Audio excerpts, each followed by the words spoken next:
build the best football team in the SEC Conference. We're going to build the best football program in the SEC Conference. You have now arrived at Stadium and Gale. The kick, it's been blocked again! How about it? It's been blocked again! It's going to heat one deep down the field. It's going to be to the goal line. It's going to be gone! It's a touchdown! And the Gators have won the game! Tyreek Cleveland! How about it? I can't believe what I just saw! Dropping back to throw. Pops and fires the ball over the middle. It's Dory! It's Dory! Got a touchdown! Dory got a touchdown! Oh, man! Dory's got a touchdown! Ahmad Black, in his final game as a Gator, takes it all the way home and sends Urban out the winner. You have now arrived at Stadium and Gale. Boys and girls, ladies and gents, welcome to another episode of Stadium and Gale. It's your favorite Uncle Silk. It's Dan. And Delatorre. Same corner, same time. Beautiful, beautiful day, man. Top of the top, April. No, April. How was y'all April's Fool's Day? Did y'all get fooled? No. Brooke got fooled. And I had to call her out. We had a nice little weekend. We went to the beach, went boating over the weekend, but on Saturday, so Brooke's from Pottsville, Pennsylvania. That's where Yingling beer is from. And she saw on Twitter as we're driving to the beach that they were going to create a cheesesteak lager. And she was convinced. She's like, "Do you think that'll taste good?" I said, "No." And I was like, "Show me the post." I'm like, and it's like them dumping a bunch of cheesesteaks into like a vat. I'm like, come on, come on, But other than that, you look at her and you're like, you know what? You're so pretty. Yeah. You're just really pretty. Yeah. It was early in the morning. You know what I mean? Like, okay. Yeah, I saw my friends who are Michigan fans saw that. Who's that receiver? The number one receiver that was just on campus. I'm blanking on the name. Jeremiah Smith. They saw that Jeremiah Smith had flipped to Michigan, and they sent me the post, and I was like, he hasn't been to Michigan, guys. Not at all. And he's definitely not flipping to Michigan today. There was like, a, what? And I was like, it's April 1st. Yeah. There was a recruit. I don't know if you guys saw this, said that he announced his commitment, and I don't remember who it was, to Oklahoma. Had the whole edit and everything, and then he's like, April Fools. I'm like, come on. Get toy with these guys' hearts, because then they posted, I think it was that account that looks at message boards and stuff, and they're like, pull his offer. We need guys of high character, not people that pull this stuff. I'm like, It was snapping on him. That's crazy. In a not so April Fool's one, some kid committed to Florida State this weekend, and it wasn't April Fool's at all. Sounds like he was the only one fooled. Yeah, he showed pictures of him chatting with Zach Blowstein from 247, talking with one of the coaches, saying that he was going to announce his commitment. So feel bad for the kid. Don't know much about him. Seems to have a somewhat respectable offer list. I know he's growing, but that's a tough look for the timeline. Feel bad for him. You don't think he'll be committing to Florida State at a later date? I don't, but I mean, it begs the question: what the hell is happening in Tallahassee? That's a great question. Yeah. Great question. What's happening in Coral Gables as well, but we'll get to that later. I'll tell you, earning reports aren't coming out. That's what's happening in Coral Gables. How's everybody else's week? You guys have a good weekend? Silk, I know you're at the track all weekend or all Saturday. Woo, man, working on this tan, bro. I don't know if you can see the tan line, but yeah, I was out there. Appreciate it, Nick. I was out there from 6:30 in the morning. They started stretching. We didn't leave the park, man, until 7 p.m., dog. So just a full day of track. He ran 4 events. We had a good time, man. He's running with Team Elam. Got to see Abe a little bit, kicked it. They placed third in the 4x1. They didn't have a 10U or 11U 4x1s. I don't know what happened to the 10, 11-year-olds, what they were doing this weekend, but he had to run the 4x1 with the 12U. He ran first leg, jumped out, gave him a big star. I couldn't even record, nigga. I was screaming to the top of my lungs like a mom, like the team mom. But they did good. He did good. Overall, he got some more work to do, man.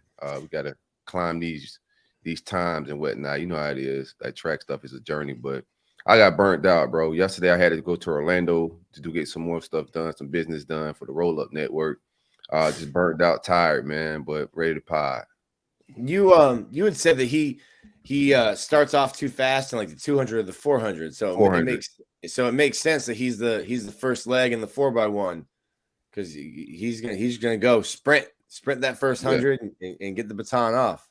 He should be third leg on that 12U team, man. Like he just like impressing me more than anything. But he should be third leg, but he got him first leg. 400 is his best race if he's mentally into it, but he just doesn't have the patience right now. As he gets older, that'll probably be his best race. He doesn't like being behind anybody, so he's got to get out in front first. He don't know how to test it, man. But then you got 300 more meters to go.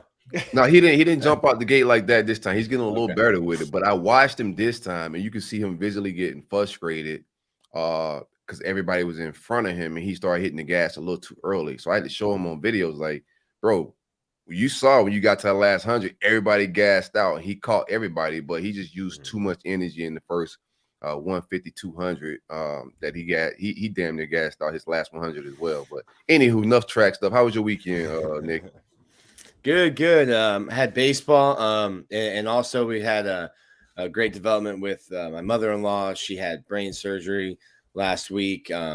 We've got her moved into an inpatient rehab facility. She'll be there for a little while, but the surgery went well. So I want to thank everybody. I've had so many people, I guess just from tweeting it or mentioning it, saying that they've been praying and asking how she's doing. She's doing fantastic, and I think we'll get her home sometime this week. So Lord works in mysterious ways, but it's been a really good time to have her husband, my father-in-law here, and we're just thankful that she's alive and well, and doing really well. Blessings, man. Glad to hear that, man. Super happy. Continued prayers and thoughts up to her. I also want to, I have a friend of mine, don't want to make the announcement of his name. I know he listens to the show. His wife was just diagnosed with colon cancer, and she's only 32 years old, stage 2, type B, I believe is what it's called. So she's going to be starting her chemo and radiation. So please, if you could keep my buddy and his wife in your prayers. They have a 3-month-old right now. So just, obviously a lot going on with them. So if you could keep that in mind as well. And with that, let's get on to the show. As always, we want to shout out Alan Horn with State Farm Insurance as our presenting sponsor. We appreciate Alan and his continued support. If you are in Florida, Georgia, Tennessee, or Alabama, and you are looking for home, auto, renters, life, business insurance, whatever it might be, give Alan a call. A quote is free, 706-692-2888 and AlanHornInsurance.com. I always encourage people at least a couple times a year to at least shop around your rates. You just never know if there's a better opportunity, a better deal out there for you. So again, in Florida, Georgia, Tennessee, or Alabama, 706-692-2888 and AlanHornInsurance.com. Busy week since last Monday. Go ahead. Hey, y'all smash that like button. Like, subscribe, share it on Twitter, go on the timeline, tell everybody we kicking it at the same corner, same time, talking some Gator sports, man. We appreciate y'all. This helps us climb the algorithms and everything else, man. YouTube is a weird game, and it's all about algorithms, all about tags, all about liking, sharing, subscribing, doing all that activity at the same time. So if you guys could do that, appreciate you bringing that up. So with that being said, before we get into Gator news, we are going to be doing a call-in show at 8 p.m. on Wednesday here live on YouTube. So if you want to be a part of that, we're going to hang out here for an hour and a half, whatever it might be, and just chat, answer your questions, talk about anything Florida Gators related, football, recruiting, maybe a little basketball, obviously a lot of baseball with Nick or whatever it might be. 8 p.m. Eastern time Wednesday. If you do want to join, we'll put a tweet out, hit our DMs. We will send you the link. This is just going to be kind of a question and answer time. So quick questions. We'll obviously want to hang out for a little bit, but quick questions, try to get to you as many as possible. But again, 8 p.m. Eastern time on this Wednesday, April 5th. 2 p.m. Hawaiian, Dan, just in 2 case p.m. anyone is Hawaiian. out there in the islands listening. 2 p.m. your time. Yep. And I think if you're overseas, Portugal, Spain, I know we have some listeners over there. I believe it's past midnight. It might be maybe 1, 2 a.m. Over there. So if you want to stay up and hang out with the boys in Florida here, more than welcome to do so. Stadium and Gale after dark over there, Dan. It sure is. Buddy. Sure is. All right, gentlemen, let's get into some announcements. Vernell Brown, former Gator legend and current member, or I guess now former member of the Florida Gators off the field staff, is going to be leaving, or has left, pardon me, as of Friday. He is going to be Anthony Richardson's manager and chief of staff. I know that they developed a really strong relationship over the last 4 or 5 years, going back into his time being recruited to the University of Florida. So certainly wish Vernell Brown, continued happiness in his new role and his new job.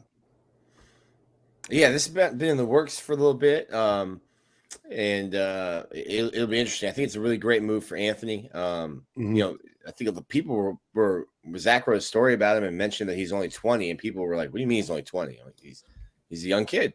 I think it'll be Vernell has been a mentor to Anthony, more so off the field than on the field, and to have that kind of presence as you really move away from home for the first time ever. We talk about guys go to college and they're living on their own and they move away from home. Anthony moved eight miles to college. So I think to have, a presence like Vernell and someone who he trusts and he knows will steer him in the right direction, has his best interest at heart, to have him near him in this whatever city he goes to will be really good for him.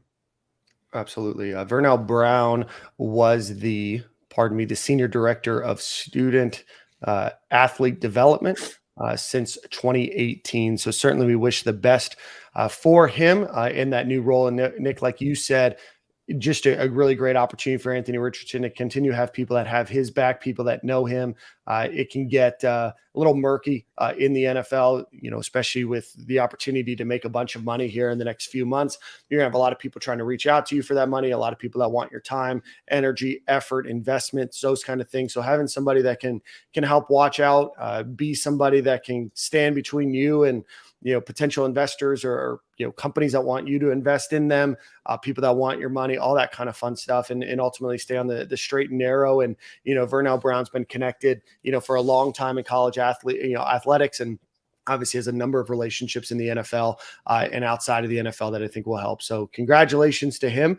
Certainly will be missed, but certainly can't disagree with making that decision for him. Yeah, I think it's going to be similar to like LeBron James and his move of just hiring people from his hometown, his circle. Vernell is originally from Gainesville as well. So I like that whole connection with keeping familiarity. They built a relationship this entire time he's at UF. You're going to see Anthony probably do a lot more. You're going to see the people around him elevate just from being around him a little bit. Last summer, I got to see up close, like some of the people around him. You're going to see a lot of people around him in his circle elevate in a LeBron type way. I'm super proud of how they all moving, man, and happy for Vernell. Dope stuff. Yeah, so congratulations to Anthony. Congratulations to Vernell.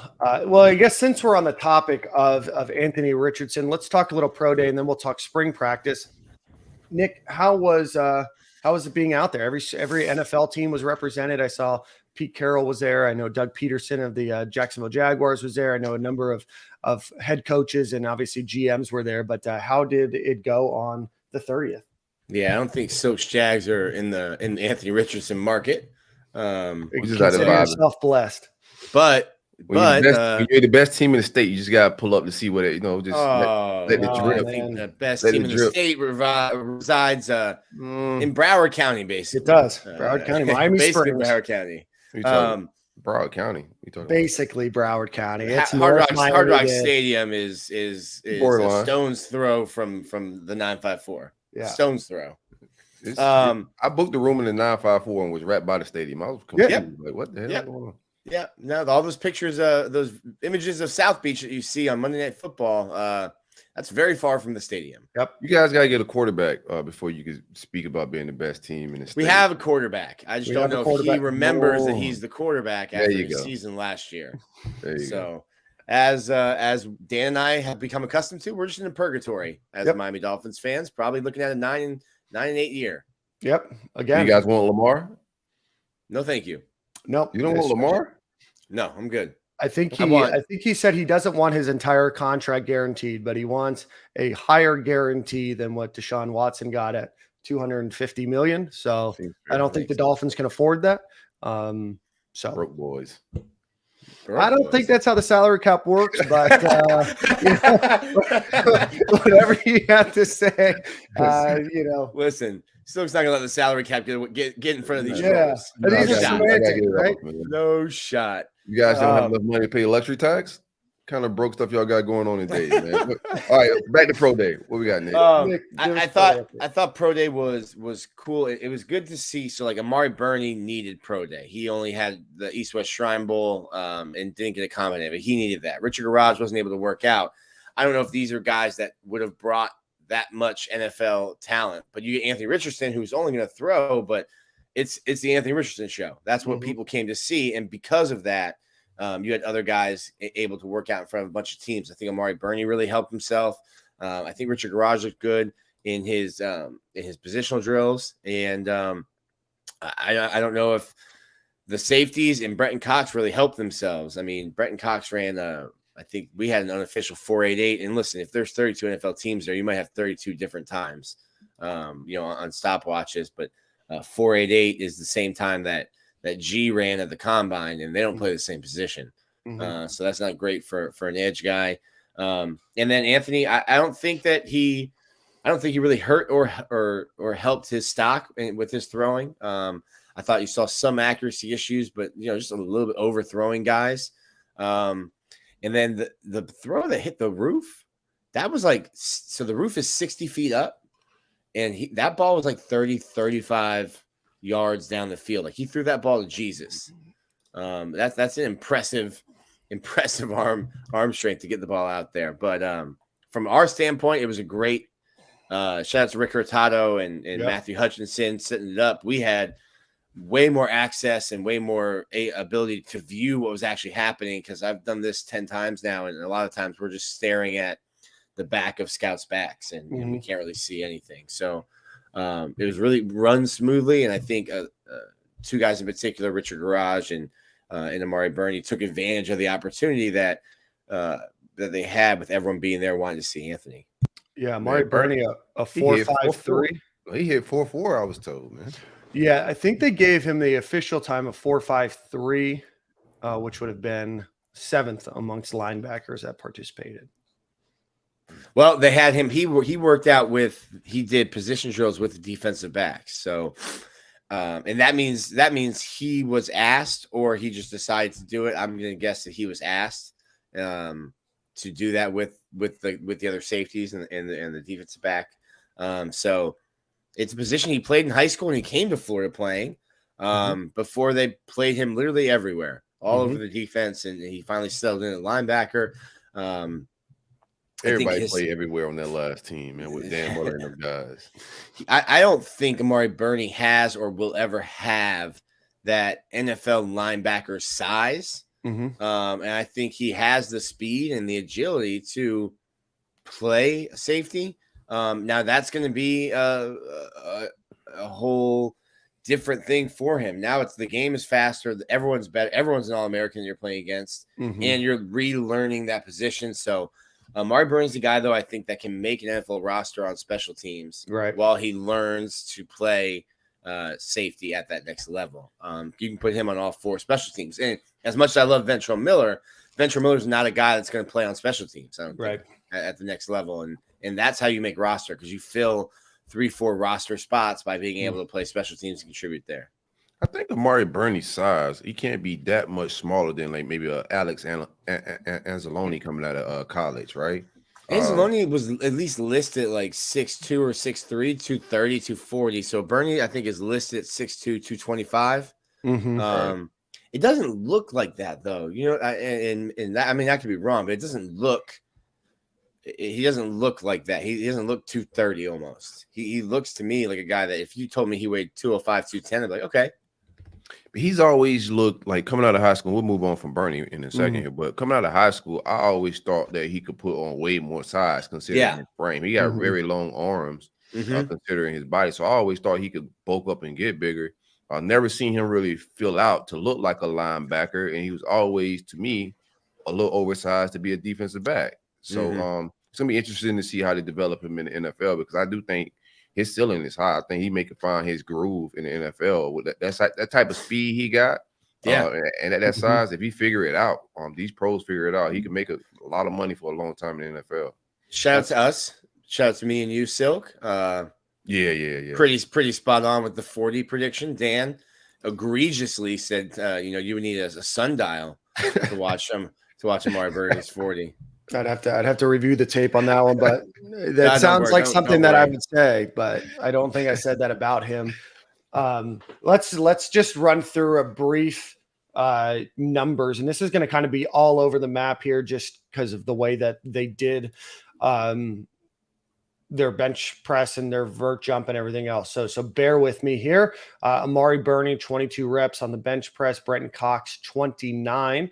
Amari Birdie with a 33-inch vertical. Richard Garage was a 22.5-inch vertical. Diedrich Vanover, who was on the track team, played at Morehouse College, was also somebody that was there. I think he ran a 4.44 40. A guy that might go undrafted, might get the opportunity, or that will go undrafted, but might get the opportunity to make a roster. He participated. Let's see. I know you had Jordan Pouncey out there, Richard Garage, Osiris Torrance, an 813 3-cone shuttle, Gervon Dexter 7.55. And that's kind of it for the numbers. So high level, but good day, opportunity for everybody.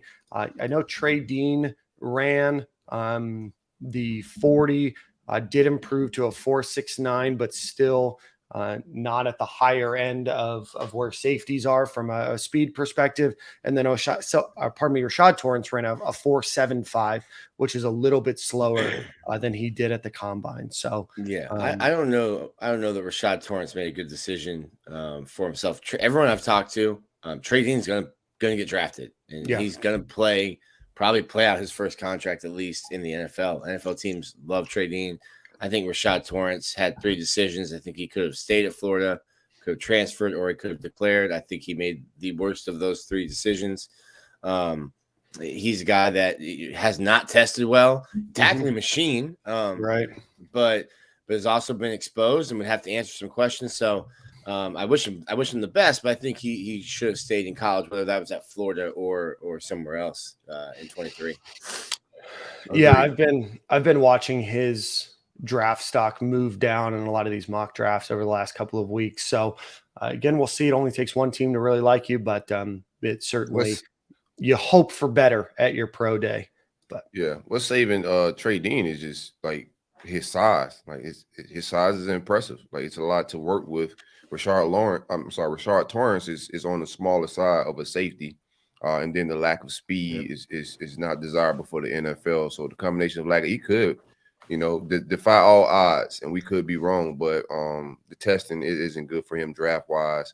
We'll see how it all moves forward on draft day, and then him being picked up as a free agent if that's the case. But I'm with Nick. I thought that was the worst of the 3 decisions. He should have transferred or came back. With that being said, in the NFL draft, Osiris Torrance did get his brick outside of the stadium. That was a really cool ceremony. Speaking of Rick, I saw him in the background of that. But Osiris Torrance, first brick since Kyle Pitts. Just an unbelievable career, both at Louisiana and then at Florida. Just probably amongst the best one-year players ever for the Florida Gators in history. So again, congratulations to him. He's likely going to be the first guard taken, probably one of the best, if not the best offensive lineman in this draft. Guards seemingly go a little bit lower unless you're just an all-world type of player. Just doesn't happen all that often. Although I did see somebody say that he thinks that he could also potentially play right tackle. So that would be interesting to see if a team sees him at that position. But certainly congratulations are in order for Osiris Torrance. Definitely has the wingspan to play right tackle. I mean, I think he exceeded all of our expectations, right? I mean, we've talked about him all season, but I mean, I think when you think of Osiris Torrance, we thought highly of him, was ranked high by PFF, but playing at Louisiana and then coming to Florida, playing the talent that Florida has to play, especially on the defensive line. Man, he held his own against Jalen Carter, Georgia, bro. That's when I was a Mm-hmm. believer. I was like, this kid's a gangster, bro. Shout out to Torrance. Don't think he allowed a sack or a penalty all season. So he no, didn't even have a penalty this year either. We asked Billy about that, and Billy was like, I think the way that they watch film might be different than the way that other teams watch film. And Billy was like, we definitely gave him a pressure, or he thought that they'd given accredited a pressure to Cybo inside in their building, like when they review the film. We were like, Billy, please. Yeah, come on. Not on Brick Day. On Brick Day, listen, this is one that does not go with the narrative. Two, this is the day of celebration. Yeah, come on. Your flowers, bro. Yeah. You need them, man. You need all these flowers around here. This is his parade day. Keep your rain cloud away. So congratulations to him. We also had spring practice. We had our first spring scrimmage. A lot happening. Nick, give us the update from the last week. Yeah, I think it was a little bit hard to get information. I think some people were a little surprised. A lot of people thought inside the building that this would be the first scrimmage is where Graham Mertz would kind of separate himself and would essentially win the starting job. I don't think that happened. So you're still in a quarterback battle, and Florida, I think, needs to be in the transfer portal as well, getting the best available quarterback that they can. They only have 3 scholarship quarterbacks on the roster right now, so I think they need to get another one. And then I think I'll give you pass along your number.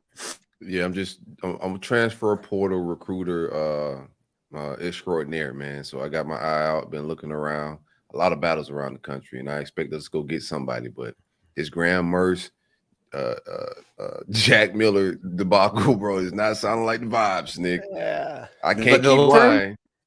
The law firm's not the vibe. I can't keep lying about my fall. This man, if we don't bring another quarterback in, I'm gonna have to humble my approach. Misdemeanor Mertz. Yep, Silk right next. I can see him being Bird's right-hand man. Bird Sherrill, the transfer portal extraordinaire. Yeah, Bird. You can take Vernell's office, right? It's probably not too far from Bird's office. And I got Bird on notifications. Hey, whenever Bird follows or tweets or whatever he does, I get a notification and say, Silk, stop what you're doing. We might have a quarterback. Shout out to Bird. It could be the Bird's the word. Title would be Transfer Portal Silk Road. I like Silk Road. No, I like it, Nick. It has a little, unfortunate connotation to it with everything that happened a few years ago, but I like it. Who's to say that Silk can't be the guy that rectifies the name? Jalen Milroe. I don't think Bama really like him like that, man. Yeah, I know he got upset about a tweet that he wasn't tagged in a ball that he threw. Got so many tags around here. Bro, what was that Best Buy dog meme? With a red polo, the dog was in the polo. Oh, shout out to that dog, man. That's when it's business. It's all business when you see the Pomeranian dog in the Gator polo. It's all business, bro. That's been around for a while, Nick. That's been around longer than your Nick Delatorre enjoyed watching your team lose. Oh man, Dan's all over that for baseball. Go ahead. Let's go back to our scrimmage, but please, Dan. Yeah. More quarterback. What are you saying about the quarterback? You expect us to get in the portal? We need to? What are you saying? Yeah, I think you need to get in the portal. Max Brown's looked okay, but I think he's still, when we watch and the teams break off and go to 11-on-11 stuff, Max Brown's not with Jack Miller and Graham Mertz. So that shows you that he's clearly third. I saw my guy Andy Jean over with the third team a little bit, which does not fit my narrative or the hype or the agenda I've been pushing. But I still think he's great. Someone who I think can earn a scholarship probably is Khalil Jackson. He's having an incredible spring. Obviously a legacy, someone who had a little snafu on social media last year. They almost canceled him, right? Yeah. Just a little. The message boards are ready to get him out of here. He was canceled. He was fully canceled. He's on a redemption tour this spring. No, he got it. I like this excuse though, man. Well, not his excuse. His story kind of lined up. He's got to be smarter, but they almost got him out of here. Shout out to Khalil. Hey, you got to keep your Twitter circles, or your Snapchat circles, Instagram circles smaller. Is what we learned. And then really, I wanted to highlight the offensive line. I think Austin Barber has looked great at left tackle. Kingsley Eguakon is getting pushed a little bit at center. I think he'll stay there and he'll be the starter. But then also you've got to figure out how to fill in for Micah Mazuka right now. So Christian Williams has been one of those guys. Jake Slaughter has been one of those guys. And Najee Harris, who I thought was going to play center when he came, and Roger Kearney would play guard. They've kind of flip-flopped, and Kearney's working as the second team center for most of the practices that we see, and was in the scrimmage as well. And Najee Harris with an opportunity to play early, potentially, depending on Micah Mazuka's timeline of coming back. Again, with Mazuka, I don't think he's going to go anywhere. I think he'll stay at Florida. That remains to be seen. Portal opens in 12 days, but I think he'll stay as he, is rehabbing from shoulder surgery. So Florida likely in the market for quarterback, likely in the market for offensive line. But it does seem like at running back, Florida's in a really solid position. You have Etienne and Montreal Johnson obviously coming back. Cam Carroll looking solid. The third string running back comes over from Tulane. Not a lot of expectations, and not a name that a lot of people knew that was in the transfer portal. Comes over and seemingly in the first 8 or 9 practices or so is doing a great job. Yeah, we had talked about it. Like, what the hell are you selling a running back, specifically a transfer portal running back at Florida? And I think I said it probably 5 times on the show. Sounds about Florida right. needs another running back, but they probably need to just get one. Get one a lesser starred running back, from high school. Cam Carroll's legit. For sure. He saw the clip. He ran over, through, sent Miguel Mitchell into the shadow realm. Hey. No propaganda, Nick. Listen, propaganda, baby. We're commenting on a clip. Miguel Mitchell's been non-contact since pull up the clip. Miguel Mitchell has been non-contact at practice, not doing anything but holding his helmet since this clip that we're about to play right now. Oh, this is Miguel Mitchell. Oh, you found the. Yeah, oh no, he got hemmed. Yeah. Here's my spin on that. When the last time you seen a safety in the box like that, trying to make a tackle at the line of scrimmage? Answer that, Gator fans. We'll figure out the tackle. He's gonna wrap up a little better. I'm gonna talk to Miguel about that. We got to wrap up and at the hips, man. You can't go for that shoulder. Cam Carroll is a professional at this, running people over shit. I can tell. Please stop it, Dan. We've seen this is not his first rodeo, man. We're just gonna keep watching. I'm looking to see. It looks like Kamari Wilson is almost broke off his block, but I can't totally tell. But I mean, just a great clip. Great clip overall. I know, Miguel. You can't go high. Yeah. All right, bro. He's been non-contact, wearing some black Ray-Bans out of practice, just holding his helmet, wearing sneakers, looking cool out there, but definitely not practicing since the hit. They got to save that killer for the fall, Nick. That one, he's like, I don't think he knew where he was after that. They know what he can do. They know what he was after that attempt tackle. That's what it is. Yeah, he's getting the Easley treatment. Easley last spring. It was like, what? Just hang out. We know what you do. I want you to hurt nobody, Miguel. Yeah, that's it. Cam's shoulder was a little hurt after that. So Miguel, you're playing a little too rough with the guys. You're gonna sit you out the rest of the way. Cam Carroll bet on himself, had confidence to come. He will get carries this year, and I don't know how many, but Cam Carroll is a legitimate running back. He's going to get some carries. He will force his way into that rotation with Montreal and Trevor Etienne. And then at tight end, I think Arlis Boardingham is making strides, making really big strides. Obviously didn't play last year, had the shoulder injury, was definitely behind Zip and Lang or Xander, excuse me. But both of them are injured right now. Shoulder injury and knee injury. Keon already had surgery on his knee. So Arlis is getting a ton of opportunity. And I think Arliss and Hayden would be the two. If Xanders and Zip is out for the year, but if Xanders isn't in, I think Arliss Boardingham will be a guy that can play. He gives you a little something different too. He's probably the most athletic, the most maybe H-back of the tight ends. Mm-hmm. Big, very, very big dude. So is Hayden. And then I think Tony Livingston's coming on, but I think he's kind of a guy that you haven't played football in over a year. So I think he's kind of a guy that's going to take some more time to develop. But yeah, and he was a guy that was playing a lot of different positions. I know that he's playing offensive line, playing a little tight end, was playing basketball. So I like him at tight end. Those basketball bodies at tight end usually works out well, but he has to learn and develop a little bit at the position. Arliss Boardingham is it's very intriguing from a size perspective. He has great feet for a guy that big when you watch him in clips.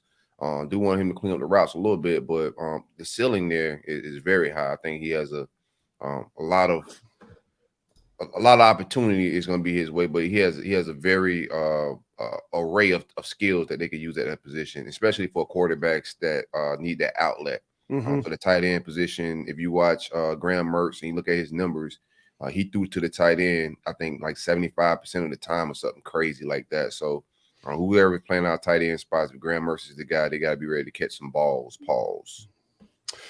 Let's see. We got a couple questions from Pause, the bro. Yeah. We'll just kind of keep it moving, Hearing rumors that Frazier's going to transfer to Ole Miss after the spring. Don't know if we want to opine on that, but somebody's hearing rumors. Nature Gators hearing rumors. I want to see young receivers, so I'm not upset at any of that. I think we have Jaquan Frazier's and I think Xavier Henderson are the same receiver. Big possession guys. Safety now, right? No, that's Weston. They moved. Weston. I'm sorry. Yeah, you're right. Correct. Jamarcus. I do the same. I do the same thing with those two. They were the same receiver, and now they're the same safety receiver. Yeah, safety receiver is disrespectful.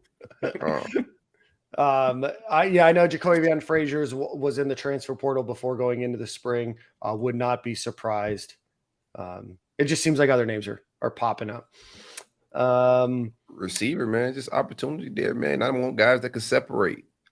We've seen those guys, they're big possession receivers, but we need guys to be able to elevate Graham Mertz's play. Last year we had Anthony trying to elevate the receivers play. This year we need the opposite. We need young boys to get open and separate and make some of these throws easier when they wide ass open, man. So Nick, and then you come up. Oh, go ahead. Well, if there's going to have to be transfers out because Florida is very close. I think they're at 83 or 84. They're very close to 85, and you need to get a safety, someone who's ready to start. You need another edge rusher. You need another outside receiver. You need another quarterback, and I think you need another quarterback. Did you mention offensive line as well? You need a quarterback. That's the last time I meant to say offensive lineman. I think you have guys there, but just seeing how guys get injured at that position, you would need some more depth if you can get an older offensive lineman. Now, I do like Damian George. I think Damian George kicked into guard last Saturday, which is interesting because I think Keontae Goodwin handles right tackle. I think that's going to be your starting right tackle. Austin Barber on the other side. By the way, did you see Goodwin standing next to Pete Carroll? Man, that's a big boy. He's a large human being. Yeah, him and Cam Waits together are 5 human beings. Large. I would like to see him beside I'm forgetting my guy named the huge lineman we had that came from JUCO. Trent Brown. I would like to see them side by side, but Goodwin is huge, bro. Yeah. They got to figure out how's he doing in camp. You got him penciled in as a starter, Nick? I got him penciled in as a starter. He's kind of it's really been him and Damian George. They've been pushing those two, and then to me to see George kick inside a little bit late in the spring, it's like okay, let's get you 5 practices at guard, and just to get you through the playbook there. Like, what they're doing, but you're not doing it because you've been working right tackle. So kicked him into right guard, let him get some reps there. I think listen, they clearly have a type. And if you have those two next to each other, that's like almost 700 pounds of a human being on the right side of your offensive line. That's run right, baby. Run behind them. But I think Keontae's good. The issue with Keontae is going to be he's still a really young player. Mm-hmm. His weight's under control right now because as soon as he got here, they were immediately thrown into identity phase and all this stuff. That little discretionary period where the coaches aren't doing anything. Got to keep your weight down. You got to be in the weight room, still eating right. So I think the problem he had at Kentucky was his weight. A big issue, a big reason why he came to Florida was the nutrition program and the weightlifting program that they have here. So need to see him keep that off. And maybe don't room him with Des Watson. Speaking of, man, I just put that in the chat. But speaking of, did you all see the video of him looking like a nimble bear out there, man? He moves really well for 450 pounds. I think he moves really well for 400. He moves really well for 380. I would love to see him at this point. I mean, last year, I remember, bro. Yeah, and listen, I don't know what's going on mentally. Maybe there's an issue that is preventing him from losing weight, but he moves really, really well. And I think some people on staff are frustrated with him because the weight just yo-yos. It goes in the right direction. You think, okay, he's got it. It's clicked. He's going to do this. We can do it. He's showing himself that he can. And then, he said that Gator Collective meeting in the summer, I'm weigh 380. And then he shows up at camp, and that's certainly not 380. Let me pull up that clip. Yeah, he looked like a nimble bear going through that drill. I'm just glad this year we got more depth, so we won't rely on Desmond Watson as much as we did last year. I think he's going to be better in spurts instead of us having to rely on him to be a regular down defensive tackle. The only thing hard about that is getting him off the field when teams go hurry up and that's it. You got the clip. Well, I mean, the depth forced. Sorry, you got your clip there. Here you go. Yeah, let me just. Look at it. That's just a big dude. Look at that, man. That's beautiful work there, man. That's more beautiful work than when he picked up the fumble.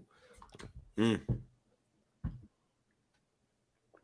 did the fumble. I went back and looked at it. It felt like he was running forever, and then you go back and look at it, and he took like 3 steps. It felt like in the moment, it felt like, oh my gosh, he's going to take this to the house, and then it was literally just like 3 steps. Ooh. Look at that, man. Almost lost his balance there, but I mean, I know people want to say he's not 400 plus pounds. They say that Florida's lying, that he's 385, that he's probably leaning down. That's it. That's an easy 4. That's an easy 4 Bills right there. I mean, look at him compared to all the other defensive tackles that are next to him, right? You're not gonna tell me it's lower than what they're saying. Like, you got to be able to prove it to me, because that guy is huge. It looks amazing that his feet can move that fast at that size. What a freaking nature, man. Shout out to Desmond Watson. If he gets in shape, bro, he can make a lot of money in the NFL. It ain't all about money, Nick. Like Nick said, it may be other stuff that's keeping him from getting into the type of shape he wants to get in. Hopefully that snaps and he figures that out. But I appreciated that over the weekend as I was blocked on Twitter. I got to see my man just nimbly go over some pads, man. Who blocked you? What'd you get blocked for, Silk? Who blocked you? Oh, man, I was giving Miami a hard time. Shout out to the Gators for being the only basketball program in the state to have a national title back-to-back, man. You know, we got to give ourselves some flowers sometime. Hey, Golden, if you're listening, you got to get back to magical times, man. But I told Miami a lot of that, man. Somebody came in my mentions, was talking about their 5 rings in football, and I told them, well, thank God they're not bringing back the Big East. You know, and you guys will never see greatness again, because the only time you guys were ever great when you had the worst conference in probably football history, which is the Big East. Yeah, 0 ACC titles for Miami in any sport, outright titles. South Carolina has more, hasn't been in the ACC for over 50 years. So it's always great. Will Muschamp, I got to know him pretty well. Obviously didn't work out at Florida, but still one of the best quotes of all time when they beat Tennessee. And, you know, when he said, it's great to see how these people out here getting disappointed. I love it. It was great, you know, being at the bar Saturday night around a bunch of Miami fans, and just the look of dejection that was on their face. I mean, there's just things that just make you happy, and that was one of them. Yeah, they was a little too happy, bro. They made to the Final Four. We're a basketball program. No, you're not. No. You need jury, fam. You don't have Yeah. no jury. You're not a basketball program. There's no banners hanging in that facility unless you're Florida State and hanging COVID banners. But other than that, there's only one basketball program in the state of Florida as of now, and that's the University of Florida. Nick, any final thoughts on spring practice, the scrimmage, anything else that you want to mention from what you've seen with your eyeballs? Yeah, I'm not happy with the quarterback. Me personally, but I don't think that's new to anyone. Got you, bro. And I think Cam Jackson, 99. Remember the number. I think he's going to be a dude. I talked to some people in Memphis that said you kind of have to tell him to go when you really like to tell him whoa instead of go. There hasn't been any issue with that. And Florida last year, Gravon played the third most snaps of any defensive player at defensive tackle. Des Watson was starting to get up there. Florida's depth now at that position is going to prevent that from happening. You know, you're not going to have your defensive tackle. Cameron Jackson's not going to play 600 snaps like Gravon did last year. So I think Chris McClellan with the smoke now. Like Chris had a heck of a freshman year. I'm looking to. I think his ceiling's higher than no slight to Cam Jackson. He's gonna be a great player, but you look at just young careers. Chris McClellan came in from Oklahoma, had a great freshman year. I got a lot of high expectations for him this fall. Enjoying the transfers that come in, and he probably starts, but I don't think we're gonna have any drop off with my man Chris when he slides in the game. No, I think you have a lot of depth there and a lot of talent. I like that interior defensive line position way more. So before spring, I said my questions: interior defensive line, linebacker, safety. Safety, I've got my answer. You need to go to the portal. Linebacker, I think they're putting a little bit.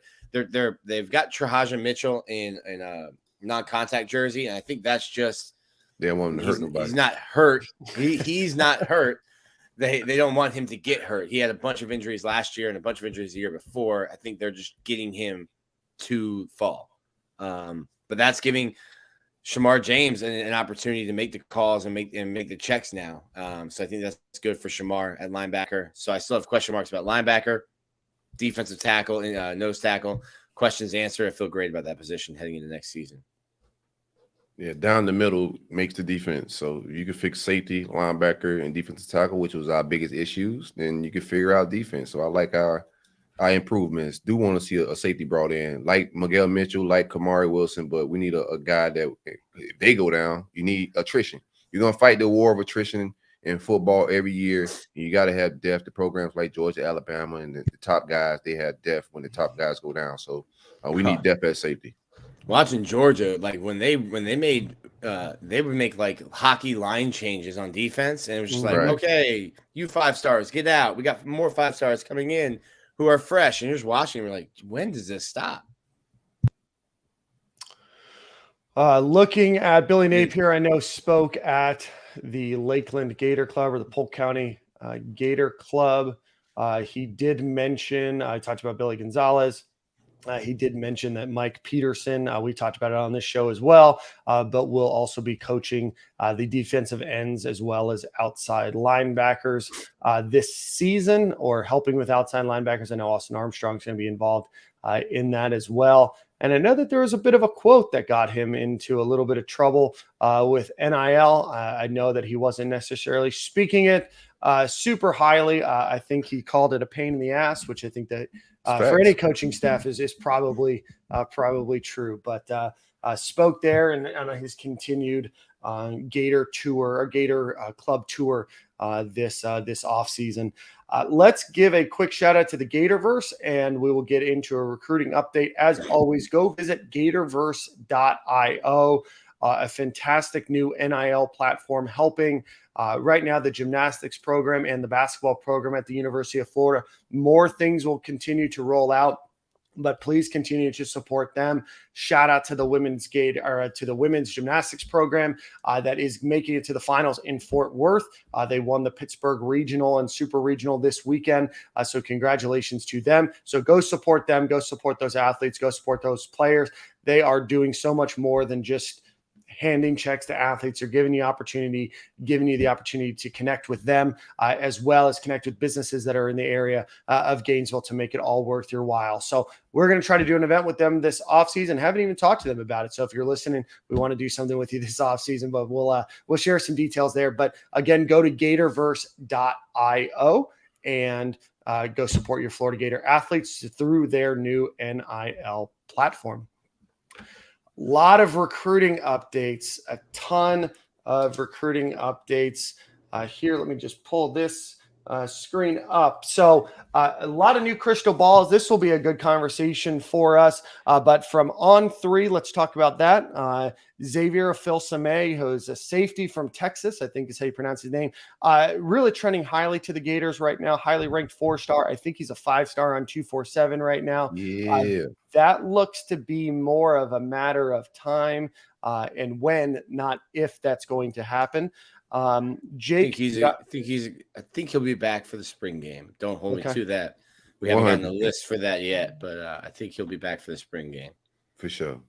Big time safety. That'll be a huge get out of Texas, originally from Florida. So he's making his way back, be closer to home, to family, and all of that.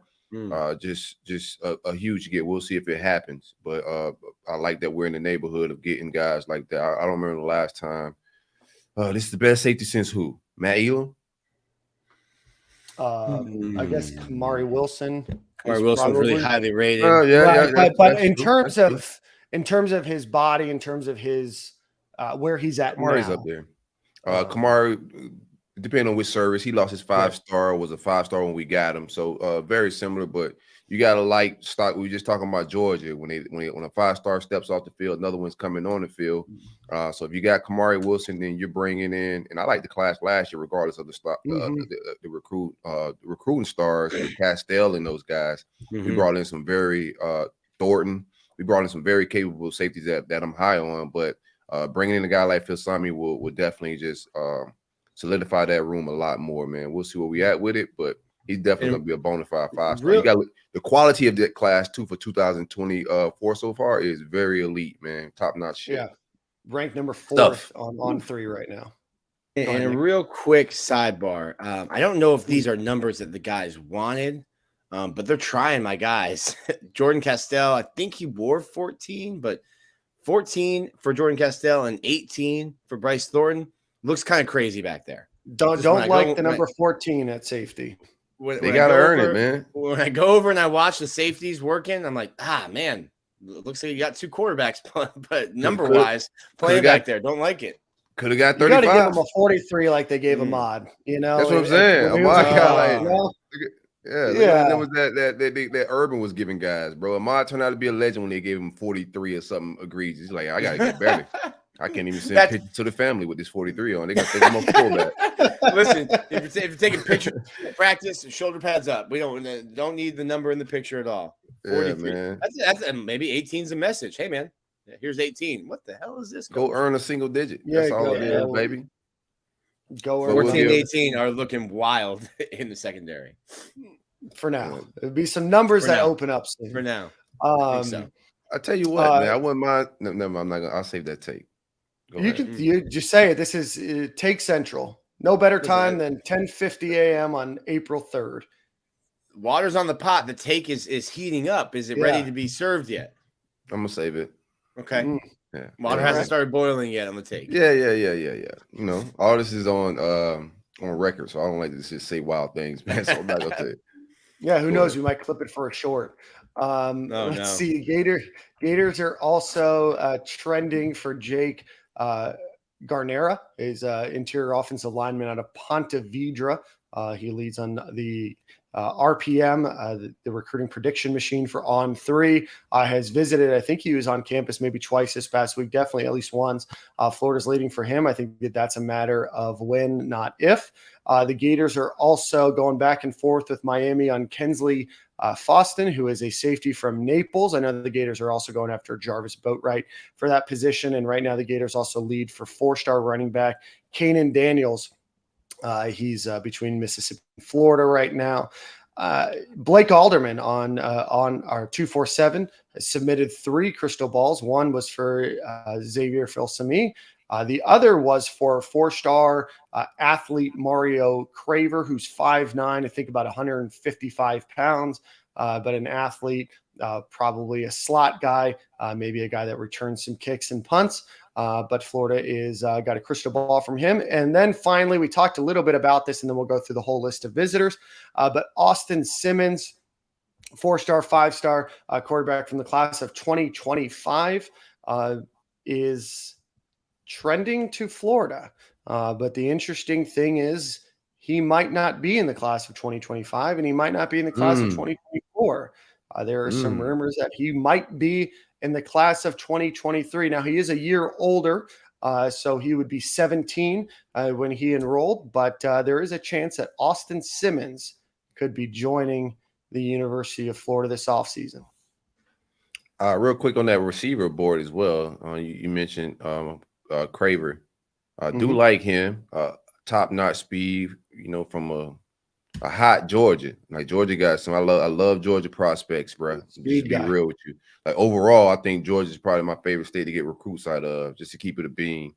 Florida, we just got to get better with our coaching and development and stuff. But that wide receiver board is going to be interesting to see how, because we getting some high attention from some big name guys, of course, because people want to play with Derek Lagway. So I want to see how it all pans out and who they take this early, because it's still fairly early. And I know we out to some 5-star caliber day one difference makers at wide receiver. So that's going to be interesting. Like Austin Simmons, they call him Muck Vic, like him a lot. We'll see how that all pans out with him coming in a little early. But look at that speed. It's hard to say no to that speed, brother. Yeah. Woo. That's 5'9", 152 pounds. That looks like Chris Rainey, Jeff Demp's speed right there, bro. Jeez. Get it. Look at that. Look at that separation. And these are some athletes that he's playing against too. You see that separation there, though? I don't care if you got Graham Mertz's arm, you got Anthony Richardson. Oh my gosh, you have given up. What? You've given up the propaganda. What propaganda? You said, I don't care if you have Graham Mertz's arm. Yeah, it goes back to like what I was saying. Like, the receivers got to make Graham Mertz better. Like, separation is what makes them better. Like, the guys like Frazier that may enter the portal, they're big body receivers that you're throwing jump balls to, and they don't really separate from defensive backs. We need the guys like the Mazzels, the Andy Jeans, the route technicians, the Eugene Wilsons that are explosive to separate from DBs to make these throws easier. So Graham Mertz ain't got to put it on a rope to get it there, because he don't have a rope to put it on. This is keep it a beam. So appreciate you keeping it a bean. That's Mario Craver. We'll pull up some other athletes here in a second. Do want to again mention, we talked about it on the last show, 2024 athlete Josiah Davis from Nashville, Georgia, and Berrien High School did announce his commitment shortly after our show on last Monday. A 3-star guy on 3 and 247, unranked by Rivals, also unranked by ESPN, but not something that we take into a lot of consideration. 6'1", 185 pounds, guy that is probably being projected at the safety position. Could be a guy that's heavily involved in special teams. Has the size, has some speed. We had some questions about talent. And I know there's some comments on YouTube and on Twitter last week as well. And nothing we said was demeaning of him or his potential, just an overall look at the caliber of talent that he's playing, which is obviously something that you always need to evaluate. But I do see Will Greer raise up the – say what? Will Greer played the worst high school competition I'd ever seen to that point. It doesn't matter. You play who you play. You go to school, right, where you go to school. Not every kid's picking where they're going to high school based on what the football team is doing. It's just the closest school to them. So there's nothing against him. I was looking at some of the kids he was playing. I'm like, it looks like he's playing against JV kids. They're small. It's fair. It's fair, man. Locally, I remember Kyrie Elam playing locally here at Benjamin. The talent was small, so there's a lot of people locally asking about how good is he, because he's playing low caliber kids. Same thing with Kevin Taylor playing at Glaze Day. They played a lot of 1A programs, small programs. He broke state records, so people was questioning how good is the competition, because it matters. So we're talking about a competitive sport, and when you analyzing and making judgments, you got to consider the competition. That's just what it is. Yeah, no, we're super excited about him joining the staff, and the staff has obviously seen a lot more film and tape and talked to a lot more people than us to accept that commitment. And certainly he is welcome. The Gators sit right now with 5 commitments, number 4 overall on the On3 class of 2024 rankings. If they do, like, I want to just expound on that take. I'm not mad at the take. We talked about his 100-yard dash. Ideally, I know this staff put speed as a high priority. Verified speed, as they would say, is a high priority. His 100-meter was over 11. That doesn't mean he's a bad safety. Speed isn't only measurable at safety. So when you look at the stats, he's very productive. He scores a lot of touchdowns. He's all over the film. He's very physical. He runs the alley. He looks like a safety. They seen him in person. They evaluated. I'm not going to question Corey Raymond's takes. You know, Corey Raymond's the GOAT at DB. So whoever he wants, I like it. But we have a podcast, and we got to just have content and be unbiased a little bit about. Yeah, we can't always be sunshine pumpers because we get called that a lot too. Let's run through. Yeah, I'm tired of being called a sunshine pumper. I'm pumping sunshine. Gets under my neck, gets under my skin. Yeah. I mean, that's your negative Nick for a reason. I pump sunshine all day. I wake up with sunshine loaded, baby. Sunshine, rainbows, and roses. Oh my gosh. All right, let's go through some visits right now. I do want to mention there's 5 names that are so far connected. There's obviously going to be a lot more to Friday Night Lights, the Orange and Blue debut, which is next Thursday, April 13th. Colin Simmons, number 3 overall player, is slated to come. He's a 5-star plus on On3, which means that he's ranked 5-star by, I think, all of the services. Xavier Filsami will be here. That could be a commit watch. Willis McGahee IV from Christopher Columbus High School, 3-star, obviously the son of Willis McGahee, former NFL running back. Alex Foster, who is an unranked edge right now, 6'5", 250 out of Greenville, Mississippi, and Tyler Wesley out of also Greenville, Mississippi, an unranked edge rusher. This week, Terrence Moore, 6'4", 190-pound wide receiver out of the 813 and Tampa Catholic, ranked as the number 33 overall wide receiver, supposed to visit on April the 6th. This past weekend, the Gators hosted 4-star Camarion Franklin from Mississippi, edge rusher, 6'5", 260. They hosted linebacker Cam Pruitt, 4-star, out of Theodore, Alabama. Jaden Jackson from IMG Academy, 3-star, number 52 overall defensive lineman in the country, 6'2", 300 pounds. I know he said his visit went very well. Penn State looks to be leading for him right now, but Florida not too far behind. Joseph Iannoda, who I know has been connected to Miami for quite some time, interior offensive lineman, 3-star, 6'4", 260 pounds. Always got to wonder who that next commit for Miami is going to be beyond that kicker. But Florida's in a battle for him. Chris Jones, 4-star linebacker, 6'2", 215 pounds, and Jake Garnera, I think Garnera. Yeah, I think it got to be it. 6'4", 280, 3-star. Florida leads in the RPM for him. On Thursday, Eddie Pierre-Louis, 4-star interior offensive lineman and brother of Richard Garage, was on campus. Micah Danzy, 4-star athlete out of Florida State University School, was also on campus. Joining him was Chasen Clark from Stark, Florida, linebacker, unranked. Jacob Good from Fairburn, Georgia. Malik Kesley was on campus, running back, 5'11", 190 pounds. Jeremy Bell, wide receiver, 6'1", 175 pounds.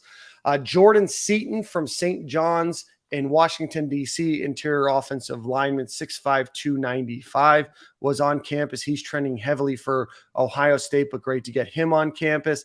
Zay Mincy, safety from Mainland High School in Daytona Beach, ranked as the number 155th overall best player.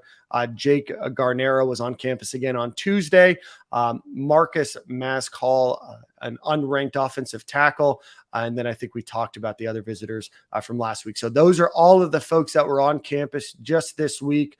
Florida in the RPM, if you look at that, leads for Jake Garnera, Zay Mincy, Eddie Pierre-Louis, and then in the hunt for a lot of these other guys. So that's a bit of a recruiting update, boys, but a lot of names, but give me your thoughts. I wish we was in it more for Richard's Garage's little brother. I know he came to visit. It was a pro day for Richard Garage. Mm-hmm. I don't know. He's a very good interior offensive lineman. I know we're recruiting him, but it doesn't sound like we're high on his list. He got some great offers. The campus is busy. Safety room recruiting is we have some good problems at safety with the safety board. That's why I'm not even mad at the take that we just took at safety, because I know it wasn't a reach, because Corey Raymond got some elite options. So he didn't take that kid because we were desperate. He took him because he liked him. You could tell from the recruiting. But I love the action, love the visits. April should be huge for the Florida Gators when it pertains to recruiting. We should get a couple commits at least, and the visits and everything from April on the way to July. It's like commit season. It's popping up until fall. Then it slows down during the camp. During the season, and then it picks back up early signing day. But commit season is amongst us. Let's see here. There's a comment from Earl Sykes that said, I wish we wouldn't compare Florida to Bama and Georgia. If we can get back to being Florida, that's all we need. That's in theory. Leave the SEC then. In theory, that's you want Florida to be Florida, but right now what Florida is back-to-back losing seasons. Florida has not won an SEC championship since 2008. They've not won a national title since then, the 2008 season. And during that time, you've seen Alabama win multiple. You've seen Georgia win back-to-back. You've seen LSU win. You've seen a lot of teams kind of supplant where Florida was there in the 90s and 2000s. Not saying that Florida needs to build the exact same way that Alabama and Georgia did, and they can put their own spin on it. Billy Napier and his staff are going to do that. But at the end of the day, those are the teams that are winning national championships, and that's what Florida Gator fans want. So, yeah, if you want to get back to being to Florida, you need to start winning like Georgia and Alabama are winning. If you want us to compare Florida to Vanderbilt and Missouri, we can try to find some connections there, but I don't think that's what you want. Nick. Relax. I do. You gotta acquire the talent. The reason I bring up Bama and Georgia, because they're good because of the talent they acquired through recruiting, and we have to just make those comparisons. And I think Billy's doing a good job as far as quality too, because once you keep piling these years of recruiting of quality players, that makes quality depth. That makes very, very good depth. Even though you're not top 5, top 3 in recruiting, if your average is 90 and all those high ratings for these players, and your depth chart is full of those type of guys, the quality, and you close the gap. But we got to make the comparisons, because if you want to get to the top, bro, you got to knock the top dog off the top, man. Top dog is getting elite kids at every position annually, and there's an investment from that side too. Like Bama is loud in every sport. Like we watched them play basketball this year. There's a investment from their sports program that they want to be good in absolutely everything. And Florida was like that at one point. And I think we still call ourselves an everything school, but we're not good right now in everything. So we just got to get back good at everything, bro. They also took the athletic director Florida wanted. You feel me? Anyway, let's see. Jeremy Carpenter, Florida needs to get back to playing Florida ball. We need an identity like Spurrier ball. We don't have an identity. The identity this year is run the damn ball a lot. Run even more than last year. Shirts available. Shirts available. StadiumandGale.com/shop. There it is for you. Shirts available. Run the damn ball. Run the damn ball. You know who's going to bring the identity? DJ Lagway. Hey, that's listen. That's the identity of Billy Napier with his future, his career. I think is hinged on just DJ Lagway, his career at Florida, all of that.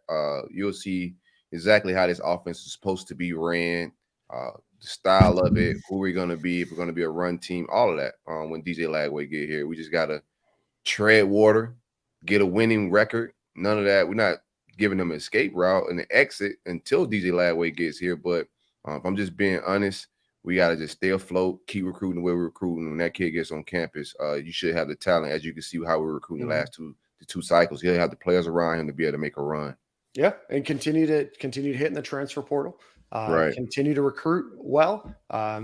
Keep your best recruiters and continue to elevate your coaching staff. That ain't gonna help you find identity. That's what I'm saying. Identity, like that's gonna come from like your guys you're bringing in. I don't think you really get your identity through the portal either. I think we got to build that identity through the players he's bringing in, the culture, and then we'll see his style of play calling, because Anthony Richardson wasn't his quarterback, and a lot of Anthony Richardson's skills weren't suited for his play calling. So we'll get to see what the identity of Billy Napier's offense with his quarterback, his players, I think, once DJ Lagway, because the quarterbacks we got this year is Graham Mertz and Jack Miller. Those aren't his guys. Those are stopgap guys. So when his guys is the signal caller at quarterback, we'll see what this is supposed to look like. Yeah, Florida struggled recruiting quarterbacks. Anthony Richardson, obviously, is going to go very highly in the NFL draft, but has really struggled since Will Grier, right? In terms of getting a top-notch quarterback. They tried with Felipe Franks. Obviously, Kyle Trask had a great season, kind of underrated guy. Had a lot of years under his belt. Florida's going to need somebody. It's probably not going to be Graham Mertz. It can't be. I mean, so it's a one-year thing. Jack Miller doesn't have a ton of time. Max Brown was a pull from Jim McElwain in Central Michigan. Florida didn't get a quarterback last year. I ain't questioning Mac evals, though. I tell you that. I did one time. I questioned McElwain's evals, and I was wrong. Who is the question? Killer Kyle and the Killettes. Shout out to Kyle Trask. And the Killettes. I got to find the tweets where you and I, Silk, were going back and forth when we were talking about Kyle Trask and who would have a better career. That's been wiped from the internet. Yeah. I'll see if my plug at Twitter can recover those. So they're stored somewhere. But DJ Lagway, you potentially get Simmons to come in early. The expectation certainly wouldn't be for him next season. You have a Austin Simmons, DJ Lagway battle. Certainly could hopefully make each other better. But Florida's in a tough position right now. Very tough position at quarterback and for finding an identity. So until then, our identity is run the damn ball. All right. Getting towards the end of the show. One more final name, Jason Zandamela, offensive lineman, Under Armour All-American from Clearwater, recently offered by the Gators. Said the offer meant a lot to him.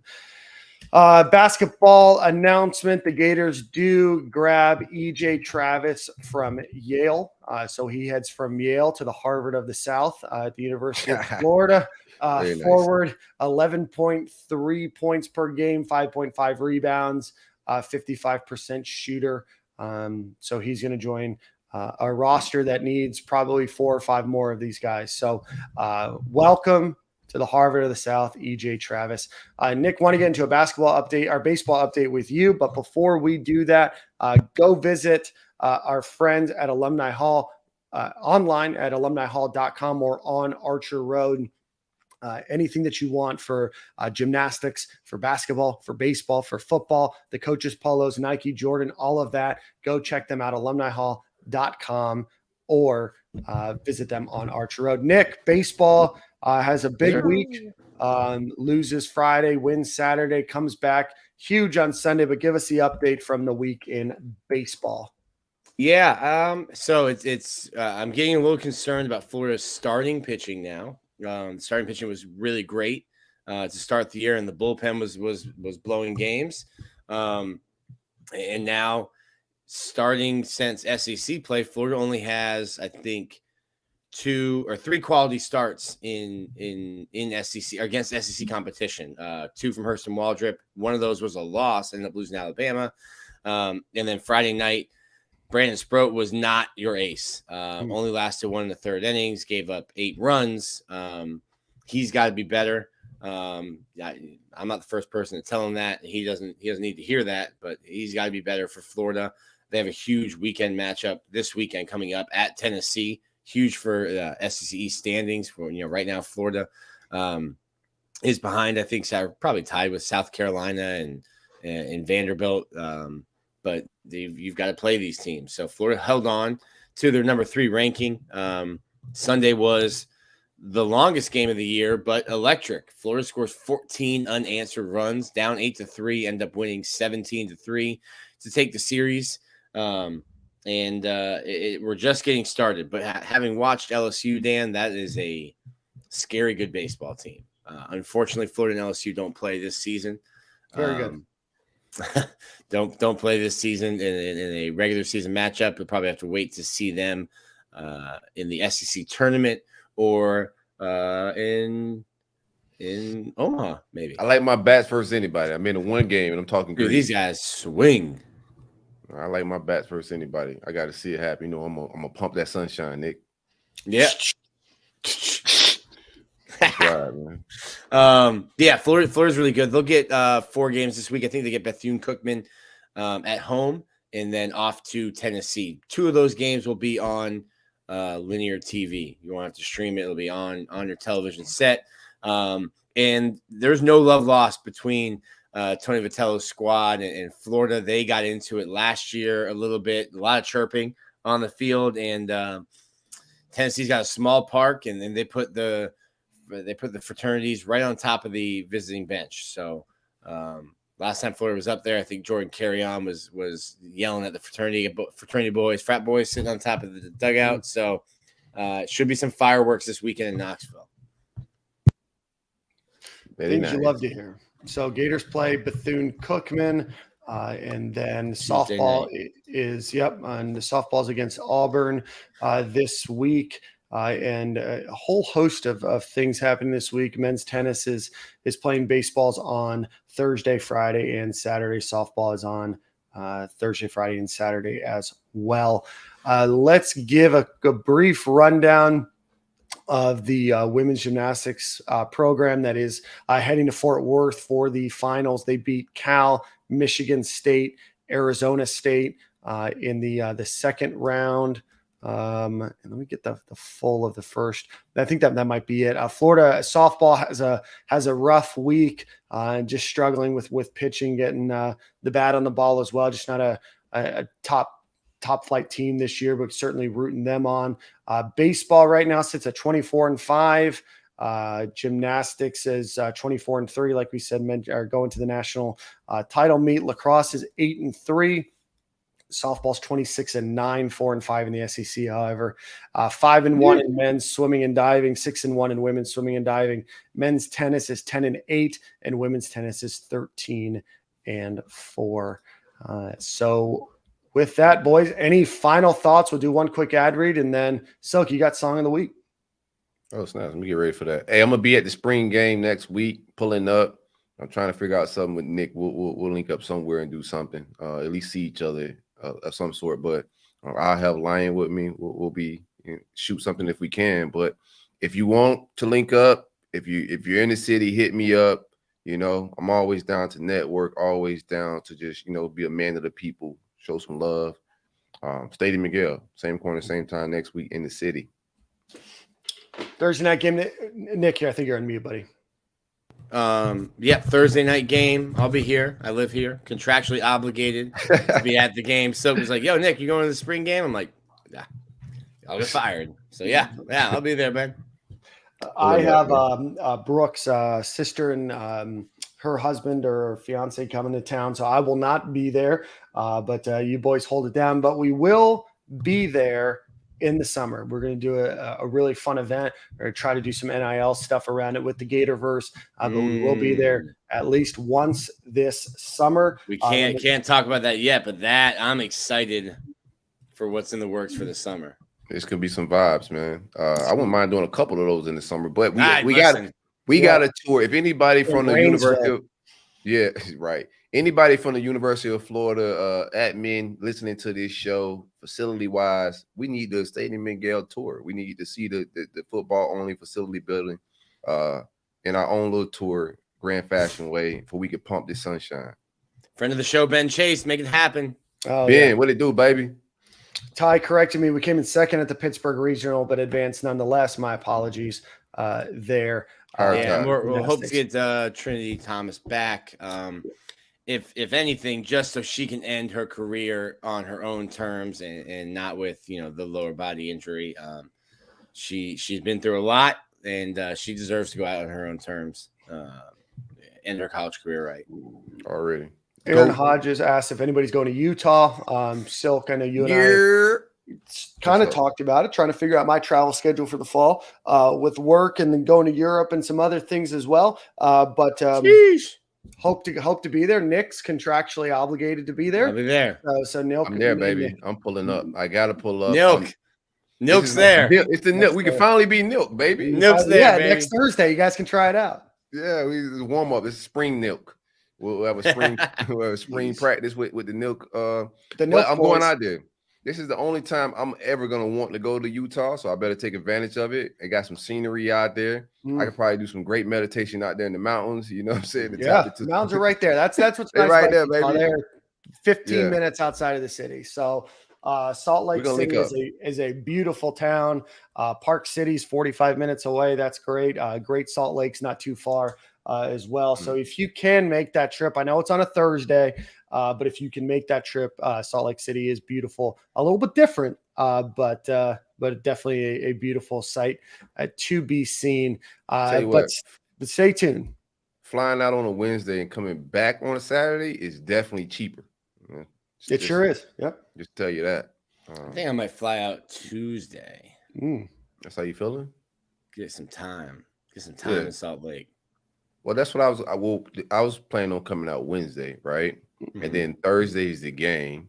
Friday, I'm not leaving. So the Friday, vibing, man, just hanging out, enjoying the city, sightseeing and whatnot, not bringing the kids. The wife's coming along, but definitely going to Utah. I want to do a tailgate or maybe some meet and greets at a restaurant, bar. We'll figure all that out, but I'm definitely going to Utah. We're going to smash them folks. They want to make us play on a Thursday night. We're going to make them regret it. Run the damn ball. I love it. And as a reminder, Wednesday night, 8 p.m. here on YouTube, going to do a call-in show. Just hang out, keep the vibes light and everything else. So, Silk, you have the song of the week, but let me give a quick shout out to our friends over at Home Field Apparel. Forgot to mention them earlier. homefieldapparel.com. Use promo code Stadium and Gale. We'll get you 15% off of your order. 90 or 100 different schools now, all sorts of options. Florida Gators have 17 or 18 different shirts. A lot of really cool old retro logos. Also have the baseball script logo as well. But a lot of great stuff over there. homefieldapparel.com. Promo code Stadium and Gale. So, song of the week. We'll give the people something different they probably never heard before. Coda the Friend is the name of the artist. The track name is High Noon. Let me get some of that High Noon. Speaking of High Noon, have you guys tried the new tequila High Noons? No, not yet. Not bad. Not a huge tequila guy. It's just not my thing. I'm more of a bourbon guy and a vodka guy, but not too shabby. I think some of the flavors are a little bit more tequila-y than the others, but like that. But not bad. I like it more tequila-y. Yeah. Big tequila guy. They don't sponsor our pod, so that's enough free advertising for them. But we thank everybody for joining us on YouTube. If you could hit that thumbs up button, subscribe, share with your friends, put it on social media, all that stuff. It all helps grow this show and grow this program and increase the opportunities that we can bring and provide to you, the Florida Gator fan. So with that, see you guys at a different time, same corner on Wednesday. Hump day.